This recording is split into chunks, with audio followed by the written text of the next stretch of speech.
Papaya একটা ভর্তা বানাবো। পাপায়া ভর্তা বানাইতে আমার দরকার পড়বে শুকনা মরিচ পুরো, লবণ, তেঁতুল, ধনিয়া পাতা। এখন আমি পেঁপেটাকে চুলিয়ে নেব।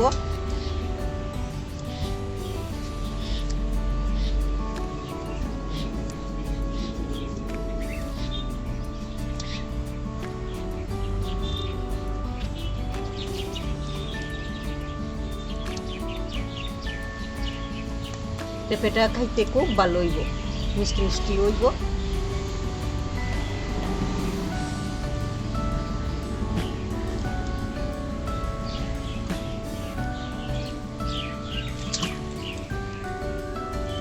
কেটে নিচ্ছি আমি পেঁপে, চুলানো শেষ হলো।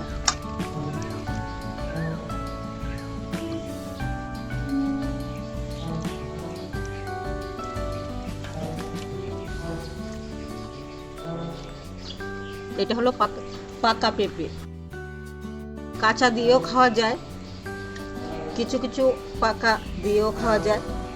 এটা পুরাপুরি পাকা। আমি আজকে এটাতে কোনো মিষ্টি জিনিস ব্যবহার করব না, এটা কারণ পুরাপুরি পাকা।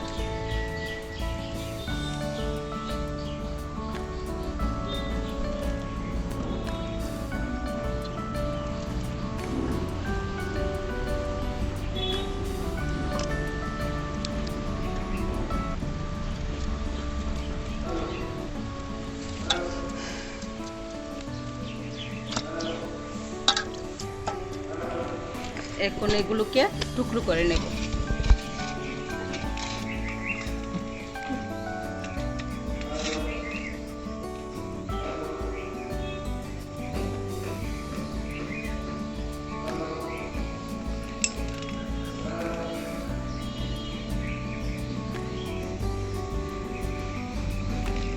খাইতে মনে হয় খুব টেস্ট হইব। পেঁপেটা রংটাও খুব সুন্দর,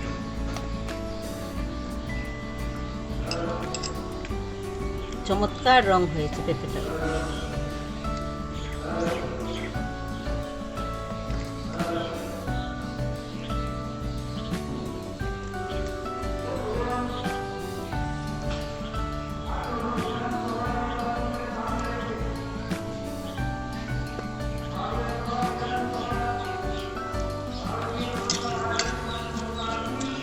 এখন ধনিয়া পাতাগুলো কেটে নেব।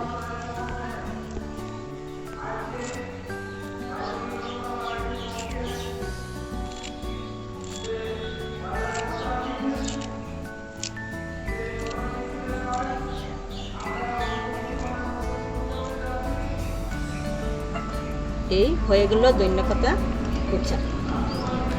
একটু বড় বড় করে দিয়েছি কারণ মুখে লাগতে হবে, না হলে ভালো লাগবে না।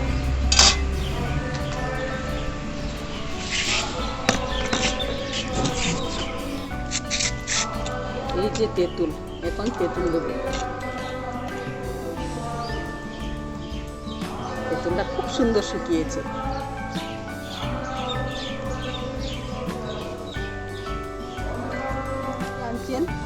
এই তেঁতুলের স্টক বানিয়ে রেখেছিলাম, এটা দিয়ে দেবো 1 চামচ। এখন আমরা ভর্তা বানাচ্ছি, আপনি বসুন এদিকে টুল নিয়ে। এখন দিচ্ছি স্বাদ অনুসারে লবণ।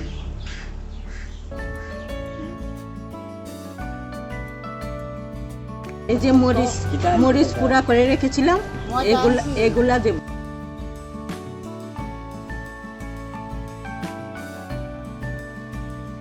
খুব সুন্দর গন্ধ বেরোচ্ছে।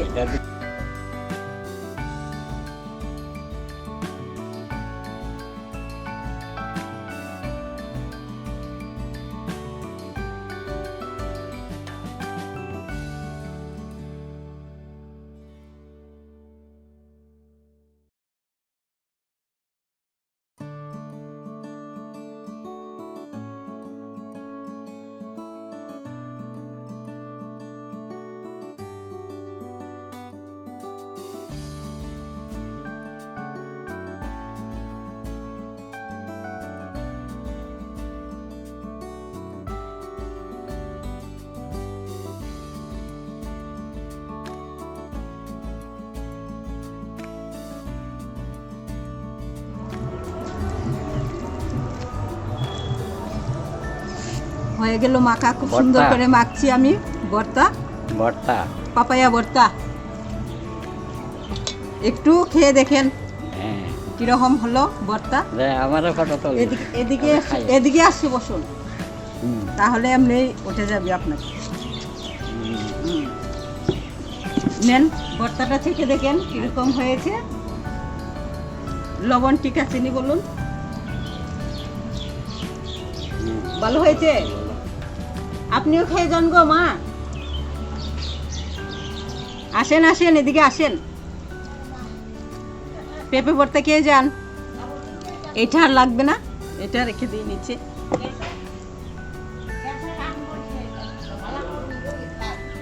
হ হ হ, এদিকে আসেন।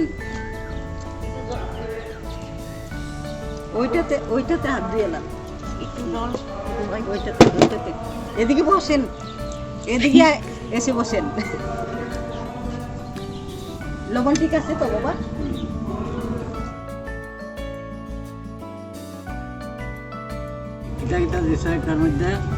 এটার মধ্যে দিলাম আমি, প্রথমে দিলাম পেঁপেটা ছুলিয়ে কেটে নিলাম, তারপরে এই যে তেঁতুল দিলাম, ধনিয়া পাতা কুচানো দিলাম, তেঁতুলের একটু স্টক বানিয়ে রেখেছিলাম, এটা দিয়ে দিলাম 1 চামচ। তারপরে ওই যে নুন আর শুকনো মরিচ তেলে গুঁড়া করে দিলাম। ভালো হয়ে গেছে তো? ঠিক আছে।